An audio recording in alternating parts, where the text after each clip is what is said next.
ठीक। तो वर्तमान युग कंपटीशन का युग है, प्रतियोगी परीक्षाओं का युग है। और आज के युग में हम ये देख रहे हैं कि इतनी सारी परीक्षाएं हैं और इतने सारे जो युवा हैं, भारत में जो करोड़ों की जनसंख्या है उसमें बहुत ज़्यादा युवा हैं और भारत युवाओं का देश है। और ये सब प्रतियोगी परीक्षाओं की तरफ भाग रहे हैं। प्रतियोगी परीक्षाएं मतलब सरकारी नौकरी की तलाश में, क्योंकि सरकारी नौकरी हमें एक निश्चित या फिर एक सुनिश्चित भविष्य देती है और सब लोग उसी की तरफ जा रहे हैं। और जब सब लोग उसी की तरफ जाएंगे तो हमारे सामने एक ऑप्शन या फिर हमारे सामने एक चुनौती आएगी। वो चुनौती हमारे सामने होगी तैयारी की, कि हम इस परीक्षा में अगर जा रहे हैं तो इस परीक्षा की तैयारी कैसे करें।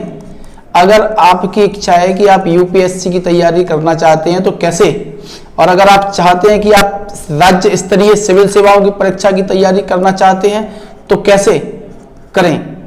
तो इन परीक्षाओं में जो पैटर्न होता है पेपर का, चाहे वो यूपीएससी हो, चाहे यूपीपीसीएस हो, चाहे एमपीपीएससी हो, चाहे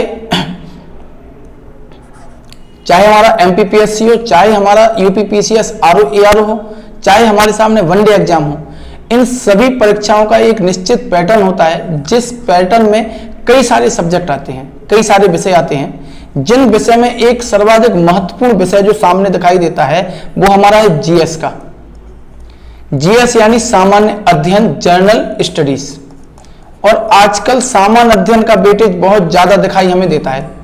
तो सामान्य अध्ययन या जीएस जो है, इसके बिना आप परीक्षा की तैयारी या परीक्षा को पास नहीं कर सकते, क्योंकि सरकारी नौकरी है, क्योंकि बेहतर भविष्य देता है, निश्चितता है, आपका जीवन निश्चित रूप में एक स्टैंडर्ड या मानक के अनुसार चलता रहेगा। सरकारी नौकरी ये गारंटी प्रदान करती है,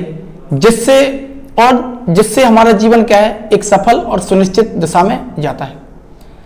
जीएस जो है इस परीक्षा को पास करने का एक मूल मंत्र है, और जीएस को पास करने के लिए जीएस को पढ़ना पड़ेगा, और जीएस में क्या क्या सेक्शन होंगे वो करना पड़ेगा। तो ठीक है, हम देखते हैं। तो मैं अनिल कुमार शुक्ला नवरत्न एकेडमी के एप्पल और यूट्यूब चैनल पर आपका स्वागत करता हूं, और आपको आज विभिन्न परीक्षाओं में जो जीएस का पैटर्न है या सामान्य अध्ययन का जो सिलेबस है उसके बारे में डिस्कस करता हूं। वे कैसे होगा, कैसे पढ़ेंगे। कभी कभी स्टूडेंट क्या है, जीएस को जीके बोल देता है कि हम जीके की तैयारी करनी है। जीएस और जीके में बहुत डिफरेंस है, बहुत अंतर है। जीके यानी जनरल नॉलेज, जो हमें सामान्य जानकारी जिसको हम कहते हैं, और जनरल स्टडीज मतलब होता है सामान्य अध्ययन, बहुत बड़ा चैप्टर होता है और इसमें कई सारे सेगमेंट शामिल होते हैं। जैसे अगर हम जीएस को देखें तो जीएस में मेरे हिसाब से लगभग 9 पिलर इसके बनेंगे। तो इन 9 पिलर के अकॉर्डिंग हम लोग काम करेंगे, और इन 9 पिलर को पढ़ना इंपॉर्टेंट है, तब जाके आपकी जीएस की तैयारी होगी। इस 9 पिलर में अगर आप देखो तो एक एक करके हम इनको समझेंगे ये क्या होते हैं, और एक एक करके हम इनको देखेंगे कि भाई कौन सा सबसे ज्यादा महत्वपूर्ण है, उसके बाद क्या महत्वपूर्ण है। क्योंकि आजकल हम लोग ये देखते हैं कि हिस्ट्री इंपॉर्टेंट है कि पॉलिटी इंपॉर्टेंट है या ज्योग्राफी में क्या इंपॉर्टेंट है, इंडियन ज्योग्राफी या वर्ल्ड ज्योग्राफी, या हम सेंसस पढ़ें कि एनवायरमेंट पढ़ें, समझ में ही नहीं आता। एक सब्जेक्ट पढ़ नहीं पाते, दूसरा शुरू कर देते हैं, जिससे एक चुनौती या फिर जिससे जो सरकारी नौकरी परीक्षा की जो कठिनाई है उसको हम और कठिन बना लेते हैं। तो अगर हम इस जीएस को 9 पिलर के माध्यम से देखें, या हम कहें इस जीएस के जो सामान्य अध्ययन है जिसको मैं डिस्कस करने वाला हूं यहां पर, इस सामान्य अध्ययन में 9 पिलर या 9 स्तंभ या फिर 9 स्तंभ लेके चलते हैं। अगर आपने ये 9 स्तंभ ठीक से कर लिए तो यकीन मानिए आपका जो जीएस है, जो सब्जेक्ट है, जो सामान्य अध्ययन वाला सेक्शन है, ये सेक्शन आपका बहुत बेहतर होगा अन्य छात्रों की स्थान पर या अन्य छात्रों की जगह पर। आप उनसे बेहतर स्थिति में होंगे। इसमें समय लगेगा इन 9 पिलर को कंप्लीट करने में, क्योंकि वनडे एग्जाम में सारे के सारे 9 पिलर नहीं पढ़ाए जाते।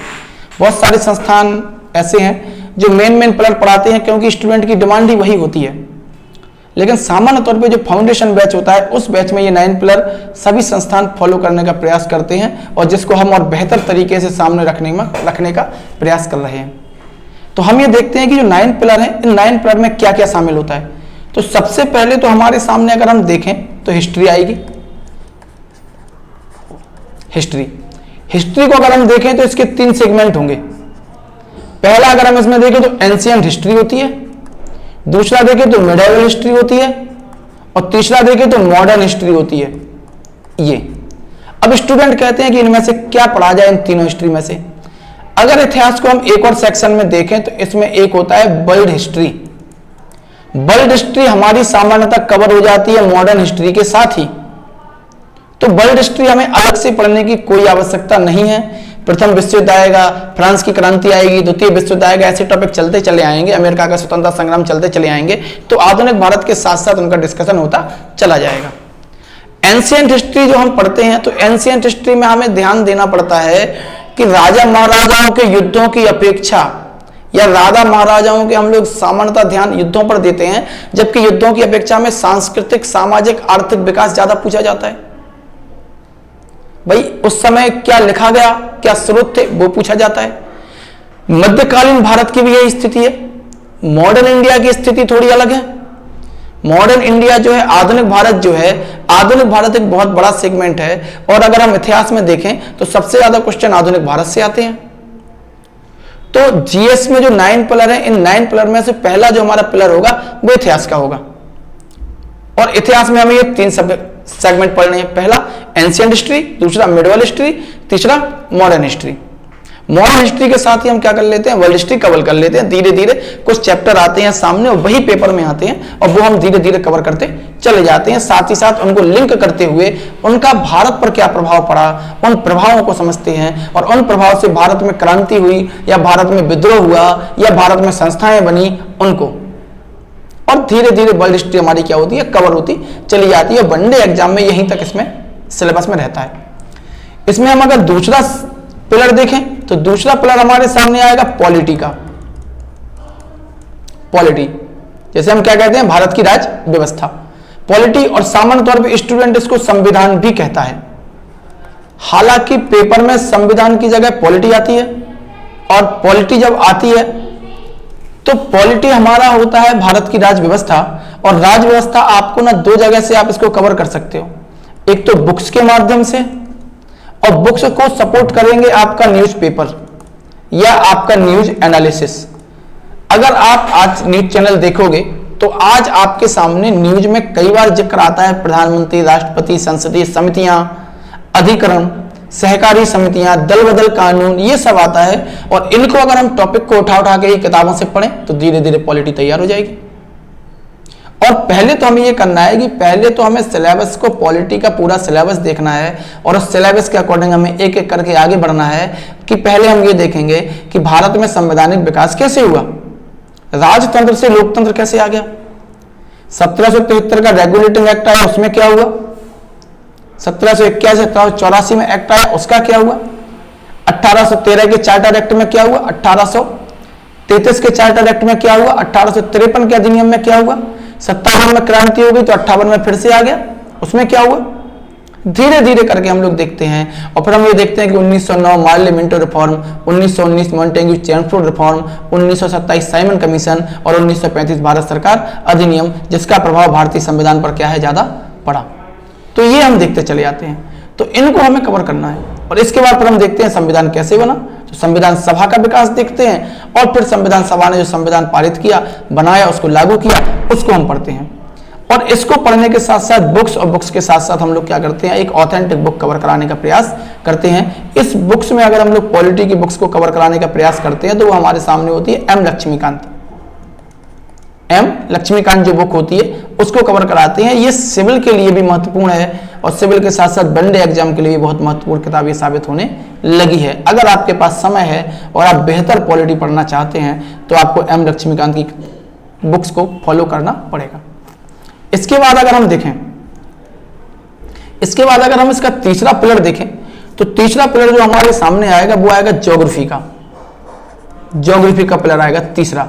ज्योग्राफी सामान्यतः दो भागों में डिवाइड होगी, एक तो इंडियन ज्योग्राफी और एक वर्ल्ड ज्योग्राफी, इसमें डिवाइड होगी। इंडियन ज्योग्राफी और वर्ल्ड ज्योग्राफी में अगर हम वेटेज देखें तो एग्जाम में, वनडे एग्जाम में सबसे ज्यादा क्वेश्चन इंडियन ज्योग्राफी से आते हैं। इसके बाद अगर हम देखें तो वर्ल्ड ज्योग्राफी से आते हैं। आजकल भूगोल के क्वेश्चन थोड़े अलग टाइप से आने लगे हैं। आजकल जो आयोग हैं वो आयोग कंपटीशन को देखते हुए क्वेश्चन अलग सिस्टम या अलग व्यवस्था से बनाने लगे हैं, जो क्वेश्चन में वो करंट अफेयर वाले इशू डाल देते हैं, तो उनको भी कवर करना है। करंट अफेयर में जिस नदी का नाम आया है वो नदी पूरी करनी है, फॉलो करनी है, पढ़ना है। जो दर्रे का नाम आया वो पढ़ना है, मानसून का नाम आया वो पढ़ना है, जलधाराएं आई हैं उसका प्रभाव देखना है, ये सब। और इंडियन ज्योग्राफी के बाद हम लोग पढ़ते हैं वर्ल्ड ज्योग्राफी। तो इंडियन ज्योग्राफी में सबसे बेहतर अगर हम लोग बुक्स देखें तो हमारे सामने एनसीईआरटी ही आती हैं। एनसीईआरटी अगर हम देखें तो बहुत से लोग 6 to 12 को प्रेफर करते हैं, लेकिन आप 9th, 10th, 11th, 12th ये भी पढ़ लेते हैं तो बेहतर होगा, क्योंकि हम लोग ये लेके चल रहे हैं कि आप इन फ्यूचर में सिविल का एग्जाम दोगे तो अभी से ही पढ़ो भाई। 1 महीने तक या 20 दिन तक आप ज्योग्राफी पढ़ रहे हो तो उससे बेहतर है 30 दिन पढ़ लो, 10 दिन एक्स्ट्रा दे दो, लेकिन कुछ और भी तो सीख जाएं कि आगे अगर हम तैयारी करते हैं बेहतर तो हमारे सामने कोई चुनौती ना हो, ज्यादा चुनौती बड़ी चुनौती हमारे सामने ना हो। इसके बाद वर्ल्ड ज्योग्राफी की बहुत सारी बुक्स आती हैं, या फिर हम कहें ज्योग्राफी की बहुत सारी बुक्स आती हैं। राहुल खुल्लर हैं, माजिद हुसैन हैं, लेकिन हमें इनकी अपेक्षा ज्यादा फोकस करना है एनसीईआरटी पर, और एनसीईआरटी से ही हम फॉलो करेंगे। इसके बाद जो हमारा सेगमेंट आता है वो सेगमेंट हमारा साइंस का आता है। साइंस यहां पर 3, इसमें हम लोग पहले देखते क्या, फिजिक्स, केमिस्ट्री, बायोलॉजी, ठीक है, और इसी में हम लोग कर देते हैं साइंस एंड टेक्नोलॉजी। तो आजकल टेक्नोलॉजी क्या है वो, तो केमिस्ट्री से तो क्वेश्चन वनडे एग्जाम में आते ही नहीं है, या फिर आते हैं तो कभी कभार और एक कुछ संख्या कम होती है। क्वेश्चन यहाँ पर बायोलॉजी से और फिजिक्स से आते हैं, तो इसके लिए हम या तो एनसीईआरटी को फॉलो करें या फिर जो लूसेंट का सिलेबस है वो ही काफी है पढ़ने के लिए, ठीक है। तो साइंस यहां से। इसके बाद जो हमारा सब्जेक्ट है, जो एक और सब्जेक्ट हमारा है, वो सब्जेक्ट हमारा, पहले हमने हिस्ट्री देखा, ज्योग्राफी देखा, पॉलिटी देखा, ज्योग्राफी देखा, साइंस देखा। इसके बाद अगर हम देखें तो बहुत बड़ा रोल जो प्ले करता है वो हमारा है इकोनॉमी। हम लोग इकोनॉमी ना पढ़ के, अर्थव्यवस्था ना पढ़ के अर्थशास्त्र पढ़ने में लग जाते हैं। अर्थशास्त्र तो पढ़ना ही नहीं है यार, अर्थशास्त्र तो हमें जानकारी हमें इकोनॉमी की होनी चाहिए। जो ट्रेंड अभी चल रहे हैं, आरबीआई क्या कर रहा है, भारत सरकार ने योजना आयोग की जगह नीति आयोग बना दिया, तो क्यों, क्या पुरानी संस्था की आवश्यकता थी? अगर नहीं थी तो वो कहां तक सफल हुआ या असफल हुआ? उसकी जगह जो नई संस्था आई वो क्या कर रही है, ये देखना है। तो कैसे काम करेंगे हम, इसको हम देखेंगे। तो इकोनॉमी हम जब पढ़ते हैं ना, तो इकोनॉमी में हमें ट्रेंड देखना पड़ता है कि क्या ट्रेंड है। तो पहले इकोनॉमी में हम लोग बेसिक पढ़ते हैं, और बेसिक के बाद हम लोग ट्रेंड देखते हैं कि क्या ट्रेंड चल रहा है इकोनॉमी का, उस ट्रेंड के आधार पे हमारे तैयारी होती है। तो इकोनॉमी ये बहुत बेस्ट सेक्शन भी है, अच्छे क्वेश्चन आते हैं, और अगर आपको समझ में आया तो कर ले जाते हैं, और नहीं समझ में आया तो ये क्वेश्चन आपके गलत होते हैं, और यहाँ अगर आपने गलती की तो आप कंपटीशन से बाहर हैं। क्योंकि जो दूसरा छात्र है वो छात्र तो दिल्ली इलाहाबाद में बैठा हुआ है, कहीं और बैठा हुआ है, बेहतर तरीके से पढ़ रहा है, और आप अगर उसको मिस करते हैं तो ये बेहतर नहीं होगा आपके लिए। तो इकोनॉमी में एक बेसिक और एक ट्रेंड। तो इसमें बेसिक में हम लोग सामान्यतः 11th क्लास की एनसीईआरटी को फॉलो कर देते हैं, और इसके साथ ही साथ हम लोग रमेश सिंह की जो बुक होती है उसको लेके कवर कराने का प्रयास करते हैं। हालांकि वनडे एग्जाम में तो डिटेल में नहीं आता है, लेकिन डिस्कशन के माध्यम से आपको बेहतर समझ में आ जाता है, ठीक है। तो ये इकोनॉमी के बाद अगर हम देखें तो एक सब्जेक्ट हमारा एनवायरनमेंट है। एनवायरनमेंट के कम से कम 2 से 3 क्वेश्चन पेपर में आने लगे हैं, क्योंकि चर्चा बहुत ज्यादा होती है। तो एनवायरनमेंट भी हमारा सेक्शन है, क्योंकि हर पेपर में एक आध तो दिवस आ जाएगा, कुछ थीम आ जाएगी, कुछ एनवायरनमेंट को लेके आ जाएगा कि भैया कैसे चल रहा है, क्या कर रही है सरकार, ये सब। एनवायरनमेंट के बाद जो अगला पिलर हमारे सामने होगा वो हमारा पिलर होगा कल्चर। जैसे आप अभी शायद 1 या 2 संडे छोड़ के जो संडे को पेपर हुआ था इसी महीने में जूनियर असिस्टेंट का, उसमें एक क्वेश्चन पूछा गया कल्चर का कि देवगढ़ का दशावतार मंदिर किस स्टाइल में बना हुआ है, यानी किस शैली में बना हुआ है। तो ये शैली पूछी गई। तो हम लोग ये देखते कल्चर में कि जो स्थापत्य हैं, जो मंदिर वगैरह हैं, वो कैसे बने, जो लिखे गए हैं वो कैसे लिखे गए, जो मूर्तियां हैं वो कैसे बनी, जो भक्ति आंदोलन, सूफी आंदोलन कैसे आए। भाई भक्ति आंदोलन हमारे सामने क्यों आया, क्या आवश्यकता पड़ी भक्ति की, और कैसे हमने मंदिर बनाए, देवताओं की पूजा कैसे शुरू हुई, कैसे मंदिर की संकल्पना सामने आई, कैसे भक्ति की संकल्पना सामने आ गई, ये सब हमें जानकारी। तो ये सिंपल सा क्वेश्चन था कि देवगढ़ का दशावतार मंदिर वो पंचायतन स्टाइल में बना हुआ है, बेसर शैली का। तो अगर हम देखेंगे कल्चर में तो मंदिर निर्माण की 3 शैलियां हमारे सामने आएंगी। जो दक्षिण में चली उसको हम द्रविड़ शैली कहते हैं, जो मध्य भारत में चली इसको हम बेसर कहते हैं, और जो उत्तर भारत में चली इसको हम नागर शैली कहते हैं या नागर स्टाइल कहते हैं। इनसे मंदिर बने। और मंदिर क्या थे, अर्थव्यवस्था के केंद्र थे, मंदिर सांस्कृतिक केंद्र थे, मंदिर धार्मिक केंद्र थे। और जब भारत पर हमला हुआ, जब भारत पर विदेशियों ने हमला किया तो भारत के मंदिरों को तोड़ा गया, लूटा गया, जिसमें हम लोग देखते हैं नगरकोट का मंदिर, नगरकोट में हमला हुआ और नगरकोट के मंदिर को महमूद गजनवी लूटा। और 1025 में इतिहास प्रसिद्ध सोमेश्वर या फिर हम कहें सोमनाथ के मंदिर को लूटा गया। आगे चल के फिर मंदिरों पर निशाना बनता है, क्योंकि मंदिर क्या थे, मंदिर धन का केंद्र थे।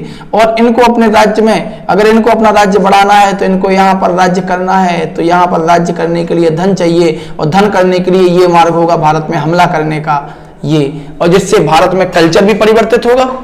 जब ये लोग भारत में हमला करेंगे तो इनकी कुछ अच्छी शिक्षाएं या फिर इनमें से कुछ निकलने वाले तत्व जो हमें डेवलप करेंगे, हम उनको एक्सेप्ट करेंगे, और यहाँ के लोग कुछ यहीं बस जाएंगे, जिससे हमारे समाज में कुछ नई जातियों का प्रवेश होगा, जिससे भारत में गंगा जमुनी तहजीब जैसी एक तहजीब का निर्माण आगे दिखाई देता है। तो ये स्थिति होगी। तो कल्चर से भी क्वेश्चन, या कल्चर भी आजकल पेपर में ट्रेंड में बना हुआ है, तो कल्चर भी हमारा एक पिलर यहाँ पर होगा। इसके बाद जो हमारा पिलर आता है वो हमारा पिलर आता है सेंसस का। वो हमारा पिलर आता है सेंसस का। सेंसस यानी जनगणना। और जनगणना से हर पेपर में हम देखते हैं लगभग 2 क्वेश्चन तो आ ही जाते हैं। अभी 2011 की जनगणना है, अभी 2011 की जनगणना है, और अभी 2021 की जनगणना के आंकड़े आने शेष हैं, तो अभी 2011 की जनगणना को ही फॉलो कराया जाएगा। तो ये पिलर हमारे सामने हैं।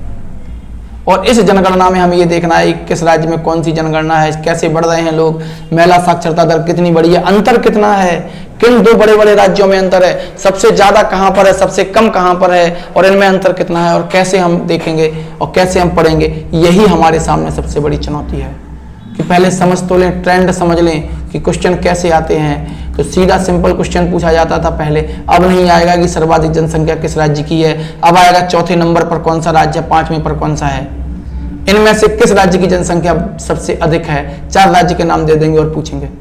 तो ऐसे क्वेश्चन आएंगे जो हम सामान्य जानकारी के बिना तो नहीं कर सकते। सामान्य जानकारी चाहिए, और सामान्य जानकारी के साथ साथ वैल्यू एडिशन क्वालिटी भी हमें चाहिए। तो हमें अपना वैल्यू एडिशन लगातार करते रहना है, यानी उस जानकारी में अन्य जानकारी लगातार जोड़ते रहना है, जिससे हम क्या करेंगे, संसाधन हमारे सामने विजिट, मतलब अच्छे से संसाधन सामने आएंगे। इसके बाद अगर आप यूपी में परीक्षा देते हैं तो यूपी में आपको यूपी स्पेशल पढ़ना पड़ेगा, क्योंकि यूपी के एग्जाम में अगर 50 क्वेश्चन जीएस के आ रहे हैं तो 5 से 7 क्वेश्चन तो यूपी स्पेशल के ही आ जाते हैं। तो यूपी स्पेशल भी एक बहुत बड़ा सेगमेंट है। अगर आप देखो तो इसी वर्ष से यूपी पीसीएस में, इसी वर्ष से यूपी पीसीएस में जो ऑप्शनल है, ऑप्शनल को बाहर करके यूपी स्पेशल के 2 पेपर जोड़ दिए गए, नंबर 1, नंबर 2। अब इनको करो, यूपी पढ़ोगे तो करोगे, नहीं पढ़ पाओगे तो नहीं करोगे। तो यही है, तो ये सिस्टम है, ठीक है। इसके बाद हमारा जो मेन टॉपिक आता है, मतलब एक और टॉपिक जो है वो हमारा है करंट अफेयर का, करंट अफेयर का, जिसको हम लोग कहते हैं समसामयिकी, समसामयिकी जिसको हम कहते हैं। तो ये करंट अफेयर भी बहुत बड़ा सेगमेंट है। इसमें पेपर में कम से कम 7 से 10 क्वेश्चन तक आ जाते हैं, डायरेक्ट और इनडायरेक्ट। डायरेक्ट मतलब सीधा पूछेंगे, इनडायरेक्ट में वो आपसे कोई नदी अगर चर्चा में रही है तो उसका उद्गम स्थल पूछ लेंगे, उस नदी पर बसे शहर पूछ लेंगे, इस टाइप से ये पूछ लेंगे। तो इस तरह से हमारे सामने ये 9 पिलर आते हैं, और इन 9 पिलर के माध्यम से ही हमें क्या करना है, जीएस की तैयारी करनी है। इन 9 पिलर में अगर हम देखते हैं तो पहला पिलर हमारा कौन सा होगा, हिस्ट्री का। दूसरा पिलर कौन सा होगा, पॉलिटी का। तीसरा पिलर कौन सा होगा, ज्योग्राफी का। चौथा पिलर कौन सा होगा, साइंस का। पांचवा पिलर कौन सा होगा, इकोनॉमी का। छठा पिलर कौन सा होगा, एनवायरनमेंट का। सातवां पिलर कौन सा होगा, सातवां पिलर हमारे सामने आएगा कल्चर का। आठवां पिलर हमारे सामने आएगा सेंसस का। और लास्ट जो अंतिम हमारे सामने है वो है करंट अफेयर। और इसके बाद अगर हम इसको सपोर्टेड दे दें तो हमारे सामने एक आ जाएगा क्या नाम, यूपी स्पेशल। अगर आप एमपी का पेपर देते हो तो आपको एमपी पढ़नी पड़ेगी, और यूपी का पेपर देते हो तो यूपी स्पेशल आपको पढ़ना पड़ेगा। तो ये हमारे सामने हमारा है कि ये 9 पिलर हमारे होंगे, और इन 9 पिलर से क्या होगी, तैयारी होगी। और अगर आपने ये सारे पिलर पढ़ लिए तो आपकी तैयारी बेहतर हो जाएगी। इसके साथ साथ कुछ क्लास हमारी एक्स्ट्रा होती हैं कंप्यूटर की, क्योंकि पेपर में 1 या 2 क्वेश्चन कंप्यूटर से भी आ जाते हैं। तो अगर आपने इन सब सब्जेक्ट को कवर किया, आराम से बैठ के तसल्ली से धैर्य बनाए रखे, तो एक समय में आपकी तैयारी बेहतर हो जाएगी अन्य छात्रों की अपेक्षा। और इसकी तैयारी करने में समय थोड़ा लगेगा, इसकी तैयारी में समय थोड़ा लगेगा। अगर आप वनडे एग्जाम की तैयारी कर रहे हो तो कम से कम ये जीएस पढ़ने के लिए हमारे सामने 6 माह होने चाहिए, और इन 6 माह में प्रयास ये रहता है कि ये तैयारी पूरी हो जाए। और जो बैच होता है वनडे एग्जाम का, वो 3 घंटे का बैच होता है, और इस 3 घंटे के बैच में आपके सामने 1 घंटे में मैथ रीजनिंग, 1 घंटा जीएस का और 1 घंटा इंग्लिश का ये होता है। तो ये सेक्शन होते हैं, तो इस सेक्शन के हिसाब से हमारा क्या होगा, पूरी तैयारी होगी। तो अभी मैं तो बात कर रहा था जीएस की, क्योंकि मैं जीएस ही पढ़ाता हूं, और जीएस पर ही बात करूंगा कि स्टूडेंट और छात्र या आपका जीएस सब्जेक्ट अन्य छात्रों की तुलना में बेहतर कैसे हो। ये तो ललितपुर में ये पहली व्यवस्था है कि ललितपुर में ललितपुर के ही शिक्षकों के द्वारा एक ऑनलाइन प्लेटफॉर्म तैयार किया गया, जिसमें छात्रों को कम से कम शुल्क में अपने घर बैठ के, अपने गांव में बैठ के ललितपुर के ही शिक्षक से पढ़ने का अवसर मिलेगा। और ये जो शिक्षक होंगे वो आपको ऑनलाइन के साथ साथ ऑफलाइन कोचिंग की भी व्यवस्था कराएंगे। तो आप ऑनलाइन भी पढ़ सकते हैं, ऑफलाइन भी ले सकते हैं संस्थान में आके। साथ ही साथ आपको लाइब्रेरी की व्यवस्था भी देंगे वो, और बेहतर तरीके से आपको किस तरीके से तैयार होना है, और एक बेहतर तरीके से तैयार करके आपको एग्जामिनेशन हॉल में भेजने का इनका प्रयास है कि आप एग्जामिनेशन हॉल में जाएं, और जब एग्जामिनेशन हॉल में आप जिस उत्साह के साथ जाते हैं उसी उत्साह के साथ वापस आएं, और जो सुनिश्चित करें कि अब आपका चयन होगा ही। और ये कब होगा, जब आप इन सेगमेंट को अच्छे से पढ़ोगे, और इन सेगमेंट को पढ़ने के बाद ही आपको लगेगा कि हाँ हमारा सिलेक्शन हो सकता है। अगर आप समय बर्बाद कर रहे हो, अगर आप चाहते हो कि 2 महीने में जीएस हो जाए, 3 महीने में मैथ हो जाए, 1 महीने में रीजनिंग हो जाए, तो ये संभव है ही नहीं। इतनी हो जाएगी कि हमारा कहने का अर्थ हो जाएगा कि हमने पूरा कर दिया। तो पहली बात तो ये है, तुम्हारी भी तो समझ में आनी चाहिए ना, स्टूडेंट को भी समझ में आना चाहिए। हम लोग खाना खाते हैं तो खाने के बाद उसको पचाते हैं, हजम करते हैं। तो अगर आप कोई सब्जेक्ट पढ़ रहे हो, जीएस पढ़ रहे हो, तो जीएस में जो आपने पढ़ा उसको हजम भी तो करना है। अगर ये हजम नहीं होगा तो आप पेपर में उड़ेल ही नहीं पाओगे, और जब हजम नहीं होगा तो नुकसान कर जाएगा। नुकसान कर जाएगा तो आप या तैयारी छोड़ दोगे, आपको कठिन लगेगा। तो पढ़ना है, और पढ़ने के साथ साथ उसको हजम करना है। इंपॉर्टेंट तो ये है, क्योंकि ज्ञान को हजम करना इंपॉर्टेंट है, और हजम करते जाओगे तो धीरे धीरे आपका ज्ञान क्या होगा, लगातार वृद्धि करता चला जाएगा, और आपकी स्थिति अन्य छात्रों की जगह बेहतर होगी। तो नवरत्न एकेडमी का ये प्रयास है कि ललितपुर के छात्रों को, साथ ही साथ ऑल ओवर इंडिया के छात्रों को एक बेहतर प्लेटफॉर्म दें, जिससे वो कम से कम समय में एक बेहतर, एक क्वालिटी स्टडी को मेंटेन कर पाए। और हमारा तो थीम ही है, हमारा जो मूल वाक्य है कि quantity is not important, more important quality. हम लोग क्वालिटी पे काम करते हैं, और क्वालिटी पे ही काम करेंगे, क्वालिटी से समझौता नहीं होगा। क्वालिटी पर ही हम लोग काम करेंगे, बेहतर काम करेंगे। और ये थीम ही हम लोग लेके चल रहे हैं कि quantity is not important, more important quality. जिस प्रकार से एक व्यक्ति अत्यधिक खाना खाता है जबकि दूसरा व्यक्ति कम खाता है, लेकिन उसकी थाली में कई प्रकार के व्यंजन होते हैं, जबकि एक अन्य व्यक्ति जो अत्यधिक खाता है वो एक ही प्रकार के व्यंजन को बार बार खाता है, तो इस व्यक्ति जो एक ही प्रकार का व्यंजन बार बार खा रहा है, इसकी बॉडी की अपेक्षा आपकी बॉडी ज्यादा एक्टिव होगी, क्योंकि आपकी बॉडी को जो प्राप्त करने वाले तत्व हैं वो लगातार अधिक मात्रा में और ज्यादा मिलेंगे। लेकिन यहां तो एक ही मिल रहा है। तो नवरत्न एकेडमी का यही प्रयास है कि आपको एक बेहतर क्वालिटी स्टडी मटेरियल और एक प्लेटफॉर्म उपलब्ध कराना। तो ये हमारा जीएस का सिलेबस था कि हमें कैसे जीएस कवर करनी है, 9 पिलर थे। इसके बाद हम लोग पहली क्लास से शुरू करेंगे और सबसे पहले डिस्कस करेंगे इंडियन पॉलिटी पर या इंडियन हिस्ट्री पर, और धीरे धीरे करके हम लोग क्या है सेगमेंट आगे बढ़ाते चले जाएंगे। ठीक है, धन्यवाद, बहुत बहुत धन्यवाद देखने के लिए।